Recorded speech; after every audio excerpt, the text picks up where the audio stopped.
When I was making Jack Cole, I never thought it would be anything prominent or as remarkable as the fans have made it. It was just something I wanted to do, just because. It's something that was the product of a lot of trial and error, long nights, and hard work that definitely pay off when I see comments praising it as one of the best GTA machinimas.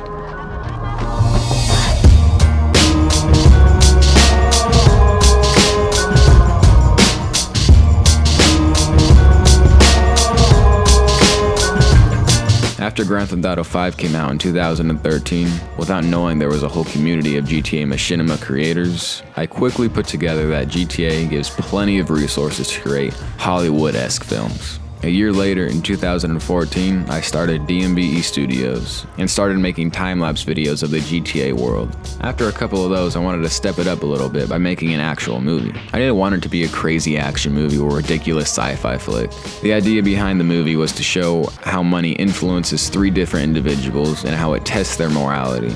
The name for that movie was going to be called A Greater Evil. I got a couple of my buddies from school and my cousin to help out by acting and doing voiceover. So I've been getting tired of these cap shit wages. Together we made the DMVE family. There was Justin, Kevin, Austin, and myself. However, at the time we were creating it, there was no such thing as the Rockstar editor.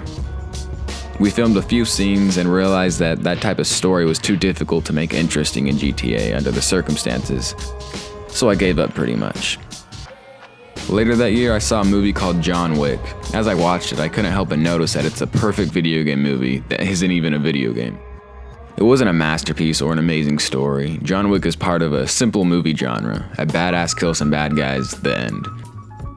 Take Jack Reacher or Jason Bourne, for example. You watch them for the fighting and the shootouts. They stand out from one another with the main character and the world they exist in. How good's your laundry? No one's that good. I thought not. It's the perfect type of movie to make in GTA. I wanted to make my own badass action hero flick. Mostly inspired by John Wick, I mixed in many of my other favorites like the action adventure of Uncharted, the characters and the world from Drive, and the dark undertones of The Last of Us. So I hire him on the spot. Boom. And I have been exploiting him ever since. Shh, don't tell him. I wanted my protagonist to be mysterious and express almost no emotion like Michael Myers in Halloween, a monster. The movie was originally going to be called The Monster or Monstrum, until I decided to name him Jack Cole. I actually got the name from a kid in my first hour class sophomore year. So in the credits of every Jack Cole movie, I put his name at the end of the special thanks. Everyone's goal is to create an iconic main character. That's what I want to do with Jack Cole. He wears your typical black leather jacket, white tee, and black jeans. Nothing too interesting. To make him himself stand out, I decided to throw some Ray-Bans on him. The main purpose behind that actually is because I just felt my Grand Theft Auto character's eyes looked funny, so I put sunglasses on him, and it kind of just stuck. And for his car, I wanted to do something unique as well, to make him really stand out. At the time, I was just driving around the Dominator in game, and I was playing around with the different colors, and I had just recently unlocked the gold color, and I thought, you know what, it stands out and it looks pretty cool. I wasn't sure what color you wanted, so I went with black for now, but I was thinking of gold. Gold? Just wait till you see it, alright? Sure. We initially made a prototype scene, still using the in-game phone to see if the idea would be interesting. After about 6 months of brainstorming, I made a quick storyboard just by going to the store, getting a foam board, and some sticky notes. Each sticky note was a quick summary of each scene. Then I used that to create a script, all keeping in mind to not make it too long because even though I believed I could make an entertaining video, a video game movie can only be entertaining for so long. By the time we were ready to film, the Rockstar editor was out, making things 100 times easier. To get the characters to look like they were talking, I had my actors make noises for a few seconds, depending on how long each line was. Since we film on PS4, we couldn't use any mods. We had to get creative with lighting and how we used each character. There was a lot of creating secondary characters and changing outfits. So for example, during the club scene, we brought a street bike in and flashed the lights to make it look like a strobe light. And in the pool assassination shot, I had someone stand on an umbrella and shine a flashlight on Jack.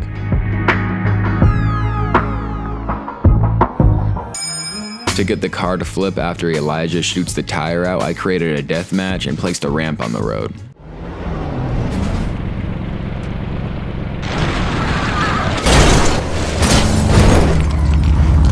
After Jack gets shot by Tchaikovsky, to make him look hurt, I just got him drunk.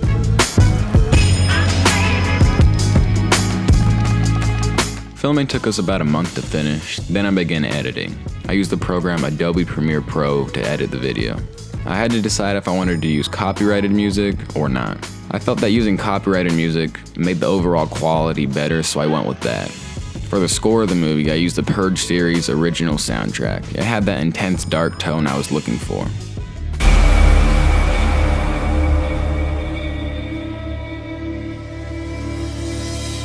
For the songs, I wanted some alt-rock and a little bit of rap with some dark feel to it. I opened the movie with the band Royal Blood. In the middle, I had some Tyler, the Creator, which he usually has a darker sound. In the club shootout, I used Khalida, which made the same song in John Wick's club scene.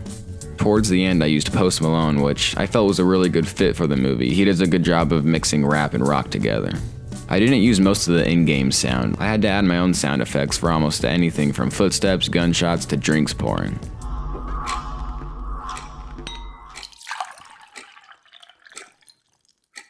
That's not good. The story of Jack Cole starts when Jack is ready to leave his criminal life. We know he has been working for this mob boss Tchaikovsky for a while. I have a couple of references to John Wick in the movie, like the fake name on Jack's apartment is John W, and the club scene uses the same band for the background song.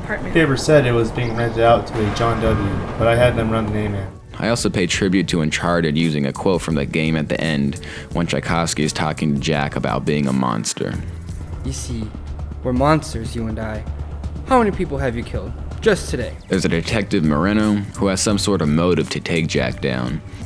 There's a new assassin, Elijah, that Tchaikovsky has hired to help take Cole down. And then there's a fan favorite, Jack's mentor, Sal. And by the end of the movie, all those characters are dead except for the detectives and Jack. I never meant for there to be more than one movie, so I killed everyone off. The ending was never meant to be a cliffhanger, but meant to be open-ended and memorable in that sense. It wasn't until mid-production of Jack Cole 2 that Jack Cole blew up in popularity. I'm not sure who or what I have to thank for that, but I am forever grateful. Still to this day, people leave comments praising it as one of the best GTA machinimas, and it's comments like that that keep me motivated. I made this video to thank you all for helping the channel reach 10,000 subscribers recently. It's not an extreme amount or anything, but it's way more than I ever expected to get when I uploaded Jack Cole. I hope you all are looking forward to Jack Cole 3 this December. For more news on that and all future videos, you can go follow us on Twitter at DMVE Studios. I'll see you guys later.